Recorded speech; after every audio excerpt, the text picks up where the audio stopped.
BPSC ने दिसंबर माह से ही कई सकारात्मक सुधार करने शुरू कर दिए और इन सुधारों के लिए, इन बदलावों के लिए आप तमाम छात्र छात्राओं को हम धन्यवाद देते हैं। आगे भी कई सुधार अभी होंगे और जो भी सुधार अभी होना और चाहिए आप लोग भी हमें बता सकते हैं। उन सुधारों के लिए भी हम प्रयास करेंगे। हम बीपीएससी के चेयरमैन अतुल प्रसाद जी को धन्यवाद देते हैं और साथ ही दरोगा बहाली, सिपाही बहाली, बीएसएससी, शिक्षक बहाली, इन सभी में भी इस तरह का सुधार होना चाहिए। और बीपीएसएससी के चेयरमैन, बीएसएससी के चेयरमैन, सीएसबीसी के चेयरमैन को भी बीपीएससी के चेयरमैन अतुल प्रसाद जी से सीखना चाहिए कि किस तरह अभ्यर्थियों की मांगों को सुना जाता है और सकारात्मक सुधार किया जाता है। तो इन लोगों को भी चाहिए कि अभ्यर्थियों की मांग को सुने और सकारात्मक सुधार लाएं, सकारात्मक बदलाव लाएं, परीक्षा में पारदर्शिता लाएं, ओएमआर सीट की कार्बन कॉपी दे, क्वेश्चन बुकलेट दे, आंसर की जारी हो, जब रिजल्ट प्रकाशित हो तो कटअप सभी का मार्क्स जारी हो। नमस्कार दोस्तों, मैं दिलीप कुमार। दोस्तों, बीपीएससी में धांधली सेटिंग के खिलाफ वर्ष 2022 में जो लगातार कई बार छात्र आंदोलन पटना की सड़कों पर हुआ, उसका व्यापक असर धीरे धीरे देखने को मिल रहा है और बीपीएससी में कई सकारात्मक सुधार और बदलाव किए गए हैं। और इन सुधारों के लिए, बदलाव के लिए सबसे ज्यादा हम आप तमाम छात्र छात्राओं को धन्यवाद देते हैं जो हमारे एक आह्वान पे आप लोग पटना की सड़कों पे आंदोलन में आ जाते थे। आपके सहयोग और साथ के बगैर हम कुछ नहीं कर सकते थे, कोई बड़ा आंदोलन नहीं हो पाता। जिस तरह से आप देख रहे हैं कि 31 अगस्त 2022 को एक बहुत बड़ा आंदोलन पटना की सड़कों पर हुआ और जिसके बाद परसेंटाइल सिस्टम को वापस लिया गया। उसके बाद फिर 22 नवंबर, 29 नवंबर, 7 दिसंबर 2022 को पटना की सड़कों पर जो आंदोलन हुआ, यहां तक कि 29 नवंबर को हम लोग मुख्यमंत्री आवास के बाहर धरना पे बैठ गए थे। तो उन सभी आंदोलनों का असर बाद में धीरे धीरे हुआ और कई सकारात्मक सुधार दिसंबर से ही शुरू हुआ।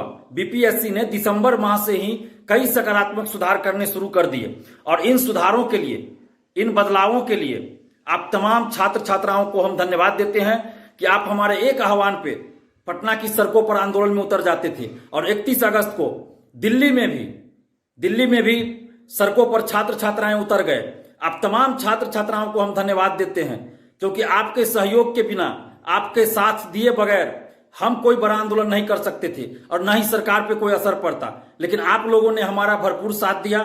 उसके बाद हमने आंदोलन किया और उस आंदोलन का अब असर हुआ कि बीपीएससी में कई तरह के सकारात्मक सुधार हुए हैं जिसकी मांग काफी लंबे समय से अभ्यर्थियों के द्वारा की जा रही थी। हम लोग भी लगातार मीडिया के माध्यम से और आंदोलन के माध्यम से उठाते रहे थे, लेकिन अब जाकर बहुत सारा सुधार धीरे धीरे दिसंबर माह से जो सुधार होना शुरू हुआ वो अभी तक सुधार हो रहा है और आगे भी कई सुधार होंगे। तो इन समस्त सुधारों और सकारात्मक बदलाव के लिए आप तमाम छात्र छात्राओं को, चाहे आप पटना में रह के पढ़ाई करते हो, दिल्ली में रह के करते हो या बिहार के किसी जिले में या बिहार से बाहर कहीं भी तैयारी करते हो, आप लोगों ने भरपूर साथ दिया।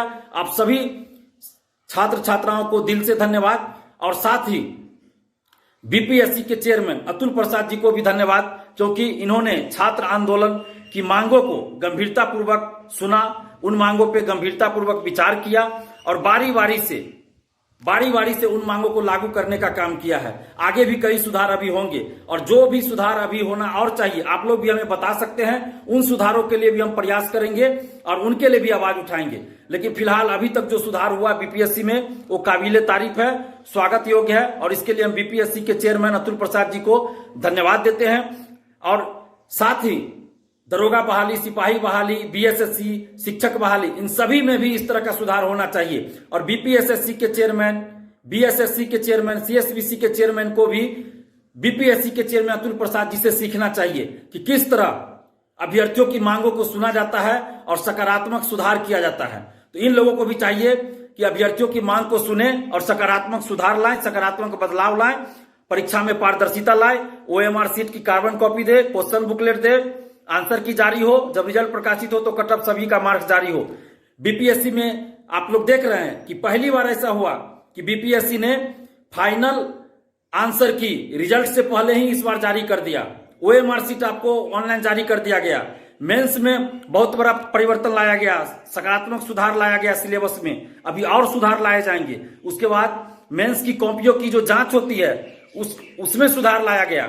इंटरव्यू में आप देखिए 30% से कम या 80% से ज्यादा जिनको मार्क्स रहेगा तो उस पे इंटरव्यू बोर्ड को स्पष्टीकरण देना होगा।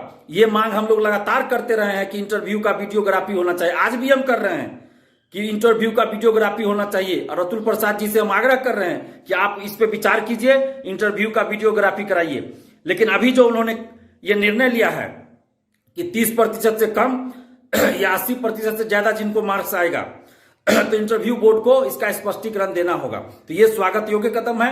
नीतीश कुमार जी भी बीपीएससी के स्थापना दिवस पे इसकी चर्चा कर चुके हैं। तो हम धन्यवाद देते हैं बीपीएससी के चेयरमैन साहब को कि उन्होंने इस तरफ ध्यान दिया, क्योंकि बीपीएससी में काफी लंबे समय से ऐसा होता आया है कि इंटरव्यू में गड़बड़ी की जाती है, पैसा लेके मार्क्स दिया जाता है। और एक प्रकरण भी आया था रामाकिशोर सिंह का, जो बीपीएससी के उस समय मेंबर थे 56 से 59वीं में, और 25 लाख रुपया वो मांग रहे थे इंटरव्यू में मार्क्स देने के लिए। होता क्या था, जिसका इंटरव्यू में कम मार्क्स आना चाहिए उसको भी ज्यादा मार्क्स दे के पैसा लेके, मेंस में उसका कम मार्क्स है लेकिन इंटरव्यू में इतना मार्क्स उसको दे दिया गया कि वो क्वालिफाई कर गया, फाइनल क्वालिफाई कर गया और रैंक भी उसको अच्छा आ गया। और जिसका मेंस में बहुत ज्यादा मार्क्स है, इंटरव्यू में अगर वो पैसा नहीं दिया तो उसको कम मार्क्स दिया गया, वो कोई रैंक तो छोड़िए वो फेल कर गया।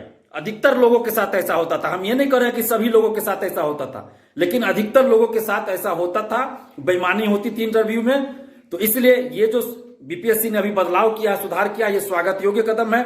मेंस में भी आप देख रहे हैं कि सिलेबस में कई तरह के सुधार किए गए हैं, कॉपी जांच करने की प्रक्रिया में सुधार किया गया है, और पीटी में भी क्वेश्चन का लेवल जिस तरह से दिया गया है वो काफी अच्छा है, सुधार अच्छा किया गया है। उसके बाद ई ऑप्शन हटाने की जहां तक हम लोग लगातार मांग कर रहे हैं, तो ई ऑप्शन पे भी अब बीपीएससी छात्रों से राय लेगी, अभ्यर्थियों से राय लेगी।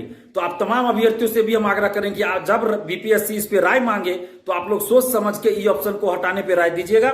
बाकी जो सुधार अभी तक हुआ उसका हम लोग स्वागत करते हैं, और इसके लिए आप तमाम छात्र छात्राओं को धन्यवाद देते हैं। साथ ही बीपीएससी के चेयरमैन अतुल प्रसाद जी को भी धन्यवाद देते हैं, और बीएसएससी, बीपीएसएससी, सीएसबीसी एवं अन्य भर्ती आयोग के चेयरमैन से भी हम ये अपील करते हैं, आग्रह करते हैं कि आप भी कम से कम बीपीएससी के चेयरमैन अतुल प्रसाद जी की कार्यशैली को देखिए और उनसे कुछ सीखिए और छात्र हित में फैसला लीजिए। साथ ही हम बीपीएससी के चेयरमैन अतुल प्रसाद जी से ये भी मांग कर रहे हैं कि इंटरव्यू का वीडियोग्राफी कराइए, और बीपीएससी के द्वारा जितनी भी परीक्षाएं आयोजित होती है उन सबको अब एक बार पीटी एक ही बार लेने की बात चल रही है। तो हम ये कहना चाहते हैं बीपीएससी के चेयरमैन साहब से कि इस चक्कर में परसेंटाइल सिस्टम को लागू मत कर दीजिएगा, क्योंकि परसेंटाइल सिस्टम फिर अभ्यर्थी नहीं मानेंगे। इसलिए सभी परीक्षा जो है, अलग अलग तरह की जो परीक्षा होती है उसका पीटी आप एक बार लीजिएगा, इसका हम लोग स्वागत करेंगे।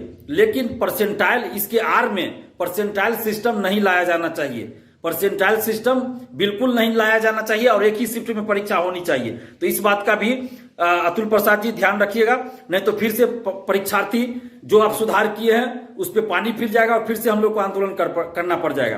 तो इसलिए सकारात्मक सुधार जो भी होगा हम लोग उसका स्वागत करते हैं, आपको धन्यवाद भी देते हैं। और आप तमाम छात्र छात्राओं से भी आग्रह कर रहे हैं कि जो भी आपको लगता है कि बीपीएससी में सुधार होना चाहिए या अन्य भर्ती आयोगों में सुधार होना चाहिए, उसके लिए आप सोशल साइट्स पे भी कुछ लिखिए, हमारा साथ दीजिए। हम तो प्रयास कर ही रहे हैं, लेकिन हमारा साथ दीजिए, सोशल साइट्स पे भी साथ दीजिए, और जब कभी आंदोलन होता है तो आप सड़क पे भी साथ दीजिए। अभी मैं पिछले कई महीनों से बीमार चल रहा हूं, पिछले साल से 2022 से ही मैं बीमार चल रहा हूं। परसेंटाइल पे जब आंदोलन हुआ 31 अगस्त को, उस समय भी मैं बीमार था। पिछले साल अप्रैल से ही मैं बीमार चल रहा हूं। बीपीएससी के लिए जो भी आंदोलन हुआ, चाहे अगस्त में हो, अक्टूबर नवंबर में हो, दिसंबर में, उस समय भी मैं बीमार था, और जनवरी से मैं एम्स में इलाज करवा रहा हूं। अभी फिर से मुझे 11 अप्रैल को जाना है एम्स, तो इसलिए अभी हम ज्यादा एक्टिव नहीं रह पा रहे हैं, ज्यादा नहीं बोल पा रहे हैं। तो इसके लिए हम माफी भी आप लोगों से चाहते हैं, लेकिन आप लोगों से हम अपील करेंगे, आप लोग पढ़ाई जारी रखिए, पढ़ाई करते रहिए। साथ ही जहां भी आपको लगता है कि इस तरह का सुधार होना चाहिए, उसके लिए आप हमें भी सुझाव दे सकते हैं। और फेसबुक पे, टेलीग्राम, जो भी आपका ग्रुप चलता है उसमें लिखिए, ट्विटर, फेसबुक, यूट्यूब, सब जगह आप लोग इसके संबंधित लिखिए, बातें लिखिए, ताकि ज्यादा से ज्यादा लोग इस मुहिम से जुड़ सके। कोई एक आदमी सब कुछ नहीं कर सकता, इसलिए आप सबको मिलकर प्रयास, हम सभी को मिलकर प्रयास करना होगा और सुधार लाना होगा। सभी भर्ती आयोगों में, सभी भर्ती बोर्ड में एक सकारात्मक सुधार लाने की जरूरत है। धन्यवाद, जय हिंद।